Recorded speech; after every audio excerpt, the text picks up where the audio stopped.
सुप्रभात।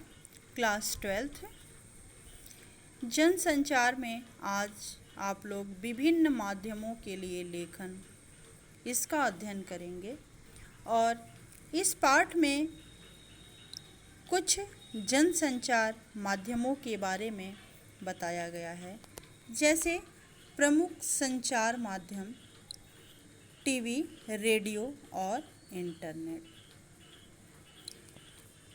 प्रिंट माध्यम मुद्रित माध्यम में लेखन के लिए ध्यान रखने योग्य बातें।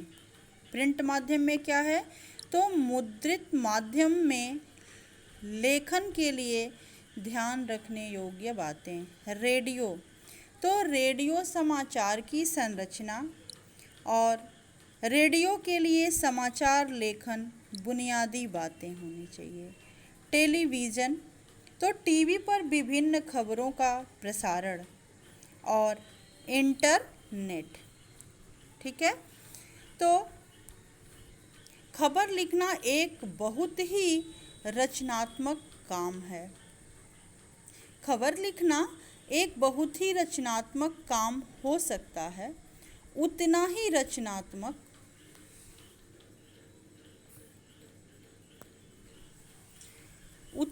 रचनात्मक जितना कविता लिखना, यानी कि खबर लिखना भी कविता लिखने के समान ही है।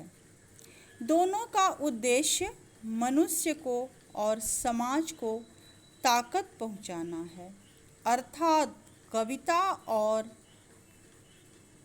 खबर दोनों का उद्देश्य समाज को और मनुष्य को ताकत पहुंचाना है। खबर में लेखक तथ्यों को बदल नहीं सकता, पर दो या दो से अधिक तथ्यों के मेल से असलियत खोल सकता है। इसको हिंदी के प्रमुख कवि और पत्रकार रघुवीर सहाय जी ने कहा है।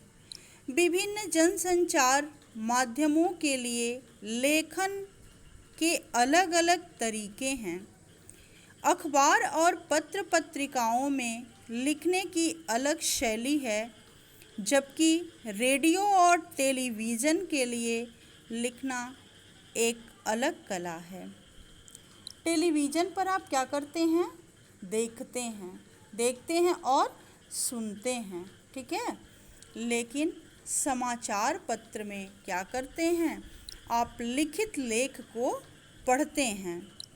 जबकि रेडियो और टेलीविज़न के लिए लिखना एक अलग कला है। चूँकि माध्यम अलग अलग हैं, इसलिए उनकी ज़रूरत भी अलग है। विभिन्न माध्यमों के लिए लेखन के अलग अलग तरीकों को समझना बहुत ज़रूरी है। इन माध्यमों के लेखन के लिए बोलने लिखने के अतिरिक्त पाठकों, श्रोताओं और दर्शकों की ज़रूरत को भी ध्यान में रखा जाता है।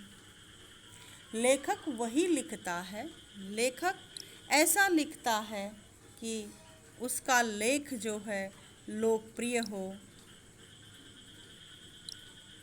श्रोता को श्रवण करने योग्य हो।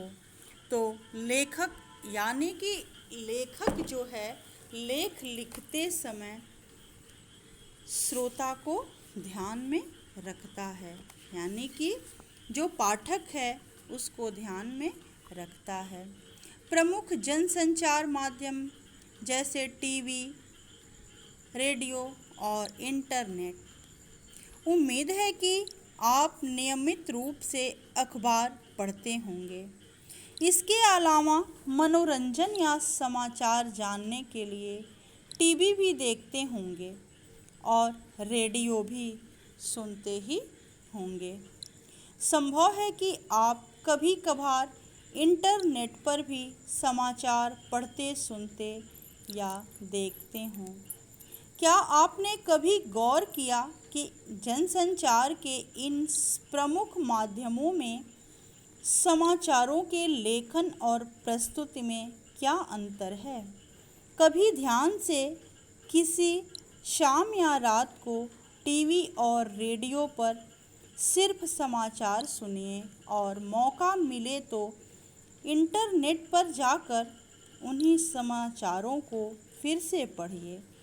अगले दिन सुबह अखबार ध्यान से पढ़िए और तब बताइए कि इन सभी माध्यमों में पढ़े सुने या देखे गए समाचारों की लेखन शैली, भाषा और प्रस्तुति में आपको क्या फ़र्क नज़र आया, उनमें कोई विशेष अंतर है या नहीं।